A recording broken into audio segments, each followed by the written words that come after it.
Well, hello and welcome. I'm glad that you're with us as we continue our chronological read through of the Bible.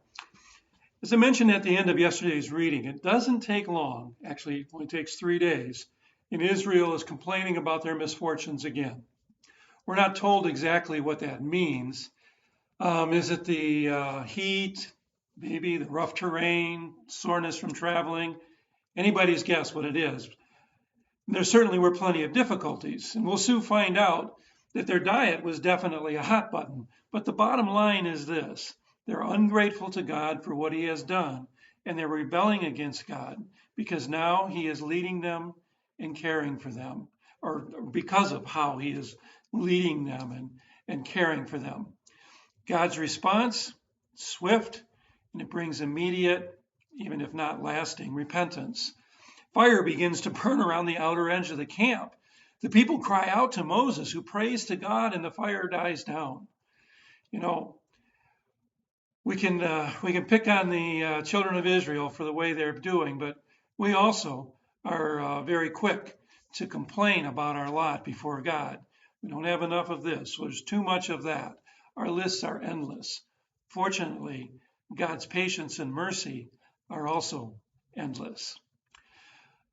Unfortunately, in this particular case, God's mercy seems to only accelerate and focus their complaints. Any good tour director knows that it's the food that makes or breaks a trip. In Israel, well, they're very unhappy with the fare that they're being served. They fantasize about their food in Egypt. They thought of it as having costed them nothing. They remembered the variety and the titillation of their taste buds that it provided. They complained bitterly about the manna, miraculous as it is, about the manna that God is providing for them. Moses hears these complaints, and he knows that God is angry with them. Moses feels pressure from both sides, and he asks God for relief, which God provides. First, the help that Moses needs. God tells Moses to gather 70 of the elders of Israel, whom he will give some of the spirit that he had placed on Moses. These men will help Moses deal with all the people. When these elders received the spirit as God promised, they prophesied, including 2 that had remained in the camp for whatever reason. They were supposed to have gathered around the tent of meeting, and for whatever reason, 2 of them stayed in the camp. But they too prophesied. The people would know through this that God and not just Moses was at work here in these men. Now, you might notice that Joshua wonders if Moses wants those 2 men prophesying in the camp to be silenced. But Moses answers instead that he wishes that God's Spirit would be on all of his people. So by no means should they be stopped. Of course, on the day of Pentecost and in our baptism, what Moses wished for is exactly what God does as he pours out his Spirit on his disciples, on those who love him. Next, God addresses the complaint of the people about no meat. He tells the people to consecrate themselves because tomorrow they will have meat in so much abundance it's going to come out their ears. A strong wind drives in quail so numerous that people were able to gather 60 bushels of quail each. But as they began to eat it, a plague struck, and people began to die. We know nothing more about the plague than that, how it worked, how long it lasted, how it killed. But we do know the name that was given to the place. The name was Graves of Greediness. That really says it all, doesn't it? How often we too spoil God's great blessings with our greediness. Remember that Jesus taught us to pray for our daily bread, not for 1 or 5 or 10 years worth of bread all at once. Rebellion, dissatisfaction can be very contagious. In chapter 12, we hear Miriam and Aaron rebel against Moses and therefore rebel against God as well.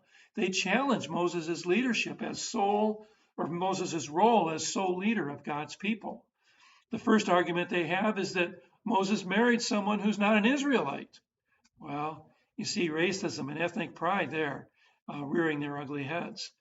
And then they make another argument, and maybe this is their main point, and that's that God had spoken through them as well, Miriam as a prophetess and Aaron as the high priest, so they should be regarded as equal to Moses with respect to leading God's people. Well, jealousy does not mix well with service to God. Moses was truly a humble man. He does not respond to these complaints by Miriam and Aaron, but he leaves it to God. God calls Moses, Miriam, and Aaron together. God doesn't ask any question. I mean, he knows what's in everyone's hearts and minds, right? God makes 3 points. First, God alone picks prophets and gives them visions and dreams. Second, Moses is special even among the prophets, for God speaks directly to him and he allows Moses to see his form. Well, it's not the same as seeing God himself, but does allow Moses to see his form. And thirdly, you're not attacking Moses, Miriam and Aaron, you're attacking me, God. So when the cloud lifts, Miriam is leprous. Now, notice that Aaron seems to have learned his lesson because he calls Moses my Lord when he asks Moses for help with Miriam. Moses pleads to God for Miriam's healing, and it is granted, once again affirming Moses' special standing. Though Miriam is required to stay outside the camp for 7 days, it is through Moses' prayer that God grants this healing for Miriam.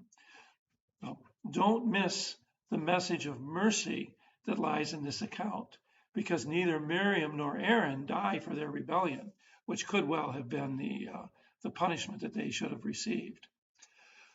Well, they're now close to the promised land.